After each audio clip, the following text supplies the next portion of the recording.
The Miraculous Journey of Edward Tulane, Chapter 4. Once there was a princess who was very beautiful. She shone as bright as the stars on a moonless night. But what difference did it make that she was beautiful? None. No difference. Why did it make no difference? Asked Abilene. Because, said Pellegrina, she was a princess who loved no one and cared nothing for love, even though there were many who loved her. At this point in her story, Pellegrina stopped and looked right at Edward. She stared deep into his painted-on eyes, and again Edward felt a shiver go through him.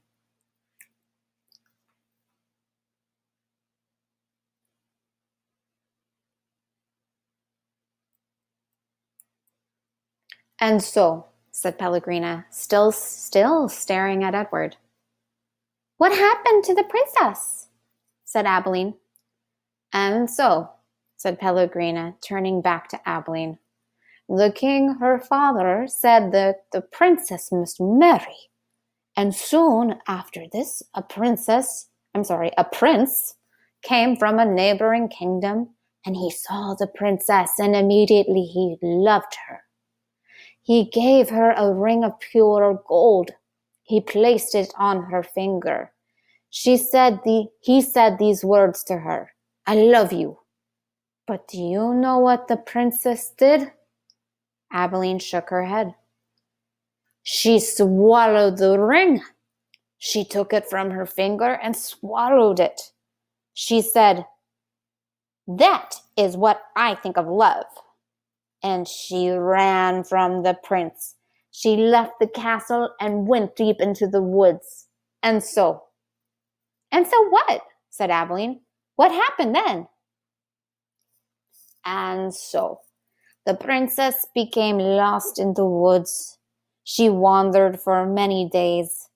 Finally, she came to a little hut, and she knocked on the door. She said, Let me in. I am cold.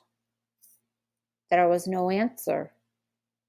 She knocked again. She said, Let me in. I am hungry. A terrible voice answered her. The voice said, Enter if you must. The beautiful princess entered, and she saw a witch sitting at a table counting pieces of gold. 3,622, said the witch. I am lost, said the beautiful princess. What of it? Said the witch. 3,623. I am hungry, said the princess. Not my concern, said the witch. 3,624. But I am a beautiful princess, said the princess. 3,625, replied the witch.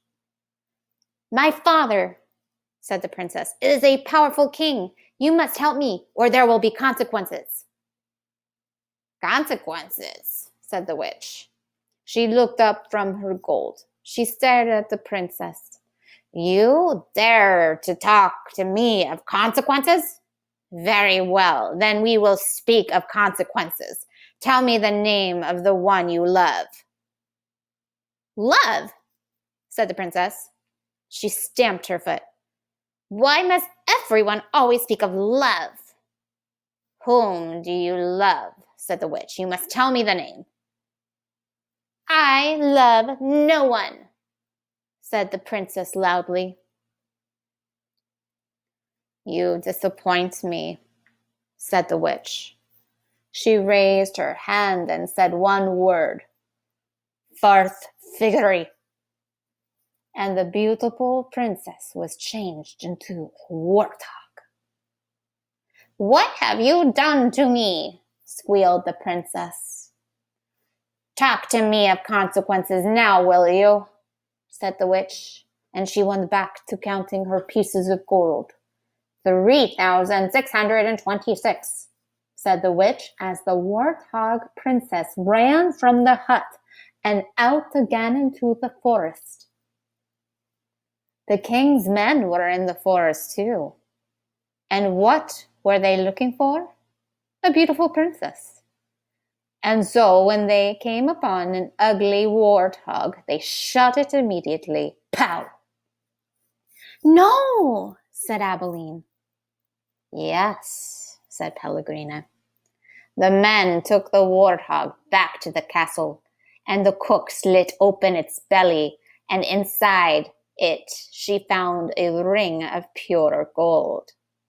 There were many hungry people in the castle that night, and all of them were waiting to be fed. So the cook put the ring on her finger and finished butchering the warthog, and the ring that the beautiful princess had swallowed shone on the cook's hand as she did her work. The end. The end? Said Abilene indignantly. Yes, said Pellegrina. The end. But it can't be. Why can't it be? Because it came too quickly. Because no one is living happily ever after.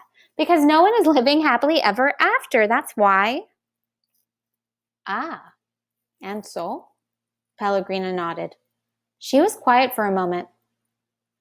But answer me this.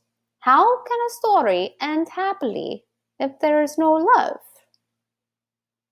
But, well, it is late, and you must go to sleep. Pellegrina took Edward from Abilene. She put him in his bed and pulled the sheet up to his whiskers. She leaned close to him. She whispered, "You disappoint me." After the old lady left, Edward lay in his small bed and stared up at the ceiling. The story, he thought, had been pointless, but then most stories were. He thought of the princess and how she had become a warthog. How gruesome, how grotesque. What a terrible fate. Edward, said Abilene, I love you. I don't care how old I get. I will always love you. Yes, yes, thought Edward.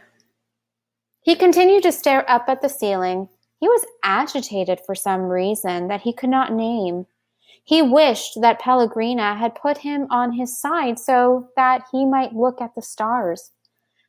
But then he remembered Pellegrina's description of the beautiful princess.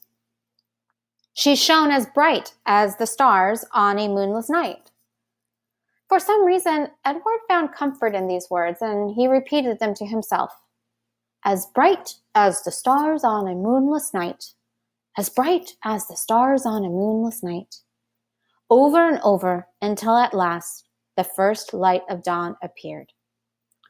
And that is chapter 4 of The Miraculous Journey of Edward Tulane.